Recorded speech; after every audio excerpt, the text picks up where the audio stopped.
वीरान शहर, टूटे हुए दरो दीवार, गिरी हुई छतें, खामोश गलियां। एक नबी अल्लाह के नेक बंदे इस शहर से गुजरते हैं। ये वो शहर है जो तबाह हो चुका है।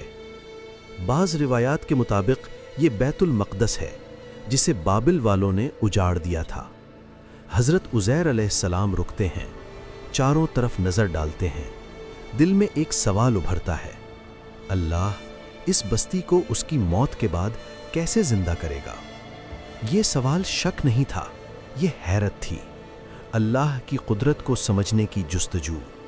और यही सवाल एक अजीम सबक की बुनियाद बन गया।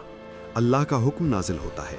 अचानक हज़रत उज़ैर अलैहिस्सलाम की रूह कब्ज़ कर ली जाती है। न कोई बीमारी, न कोई हादसा, सिर्फ अल्लाह का हुक्म। वो ज़मीन पर गिर जाते हैं। उनका गधा भी वहीं मौजूद है। वक्त रुक जाता है, या शायद वक्त आगे बढ़ जाता है।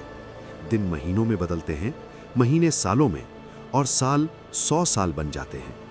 इस दौरान हज़रत उज़ैर अलैहिस्सलाम का जिस्म महफूज रहता है, लेकिन उनका गधा वो मुकम्मल तौर पर गल सड़ जाता है।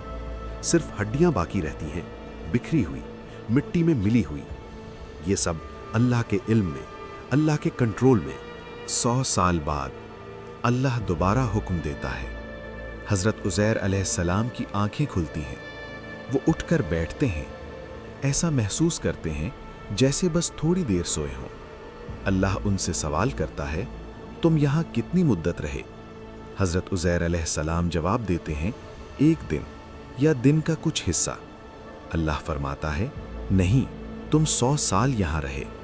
फिर अल्लाह तवज्जो दिलाता है, अपने खाने और पीने को देखो, वो खराब नहीं हुआ। 100 साल गुजर गए, लेकिन खाना वैसा ही है।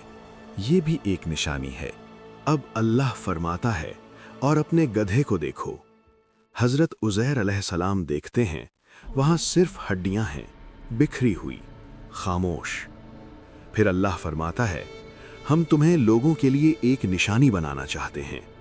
और फिर एक ऐसा मंजर जो तारीख में हमेशा के लिए सब्त हो गया। अल्लाह के हुक्म से वो हड्डियां हरकत करती हैं। एक एक हड्डी अपनी जगह पर आने लगती है। ढांचा मुकम्मल होता है, फिर उस पर गोश्त चढ़ता है, फिर खाल, फिर सांस, और गधा दोबारा जिंदा हो जाता है। ये सब हज़रत उज़ैर अलैहिस्सलाम अपनी आंखों से देखते हैं। ये लम्हा ईमान को लर्जा देता है। हज़रत उज़ैर अलैहिस्सलाम फ़ौरन पुकार उठते हैं, मैं जानता हूँ कि अल्लाह हर चीज़ पर कादिर है। ये सिर्फ एक इकरार नहीं था, ये मुशाहदे के बाद का यकीन था। ये वाक़या क़यामत के इनकार करने वालों के लिए एक खुला जवाब है।